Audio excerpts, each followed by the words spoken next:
fact that he's leading them inside. Reactions continue to trail the rejection of Mr. Ibrahim Magu as the chairman of Nigeria's foremost anti-corruption agency, the Economic and Financial Crimes Commission, EFCC. We have the views of some senior lawyers on the issue. Also showing on the program, the move by the House of Representatives to ostensibly strengthen the EFCC to fight corruption by proposing fresh amendments to the EFCC Act of 2004. Is the move a step in the right direction? We'll let you be the judge and jury. We also have a feature on the Nigerian Bar Association Legal Profession Regulation Review Committee's town hall meeting on the state of the legal profession in the country, plus our recap of the top legal stories. Hello and welcome to the program. I am Shola Shuyeli. There's been no let-up in the reactions trailing the Senate's refusal to confirm Mr. Ibrahim Magu as the substantive chairman of the EFCC. Opinions remain divided, with some calling on the president to nominate another person for the position, and others insisting that Mr. Magu's name be sent for a third time. While we await the president's move on the issue, let's share with you the opinions of some senior lawyers on the available options going forward. We have that in this next report. On Wednesday, the 15th of March, the acting chairman of the EFCC, Mr. Ibrahim Magu, was at the Senate for his confirmation hearing. Apparently oblivious of what was to come, he was all smiles in anticipation of a favorable outcome, especially at this second coming. He answered questions from the lawmakers on issues bordering on disobedience to court orders, unlawful detention of suspects, and corruption within the EFCC. It all appeared to be routine until a lawmaker read a security report from the Department of State Services (DSS), which accused Mr. Magu of allegedly using his position to settle scores and generally questioned his integrity. Magu has failed the integrity test and will eventually constitute a liability to the anti-corruption drive of the present administration. The acting EFCC chairman, in his response, questioned the credibility of the DSS. There were two of such reports submitted to this office by the same law enforcement agency. Two different reports, the same day, about the same people. That goes to tell you the credibility of such an institution.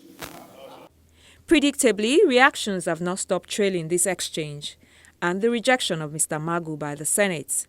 Some senior lawyers shared with Law Weekly their reading of the whole situation and the legal options open to the president. For me personally, I'm very discomforted. I'm nonplussed that it could get to this stage, particularly when the Senate is relying on some report from the Department of State Security. I take cognizance of the fact that both Magu, the acting chairman, as well as the DSS, the DSS DG were appointed by the same presidency. They form part and parcel of the executive. I am uncomfortable because this lends support to some view that there may be some form of infighting within the executive. And the controversy this unnecessary issue has generated tends to be supportive of that view. I think it's about time that the president should assert himself. We're talking about the integrity and the reputations of an individual. For me personally, I also think that this throws the whole anti-corruption war into some form of disarray. And I'm also deeply concerned that all chairmen or acting chairmen are always, their exits are always shrouded in some form of controversy or the other. This does not portend goodwill for the fight, for a nation that is serious about fighting against corruption. There are so many options on the table. The gentleman has been doing his level best, and he has been in this system for a very long time.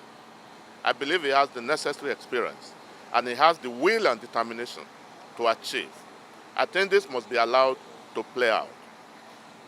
That is one option based on those factors I've enumerated. If the president feels that I need to represent, he can do so and then step up his relationship, his lobby with the National Assembly to achieve his goal. Secondly, on the other hand, if the president feels that, okay, these rejections are too many for him, he may think of an alternative, He may think for an alternative. That is also an option on the table. But I think the National Assembly owes it a duty, to look beyond whatever objections that are seen, and then look at those things critically and properly. Because it was that report that was sent to the Honorable Attorney General for investigation. And I think there was a report from the Office of the Attorney General to say that the man was not given a fair hearing. That is enough to discredit the report.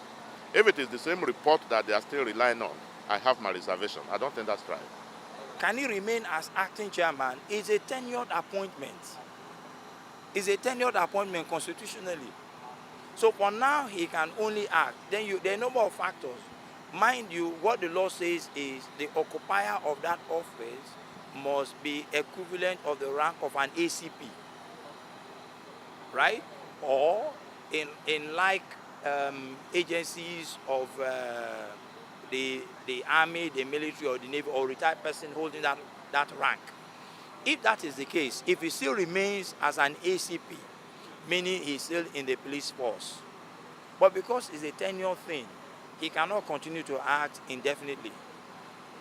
Somebody has to be appointed as substantive chairman, because in acting capacity will be in violation of the provision of the Constitution, as also the Enabling Act, the Economic and Financial Crimes Commission Act. So what the president can do, if the president has so much faith and confidence in him, he can rescind his name. Nothing stops the president in sending as many times as he wants to. After all, this is not the first time that this sort of situation will happen. Our former president, Chief Olusegun Obasanjo, forwarded the name of Professor Aboishade to the National Assembly twice.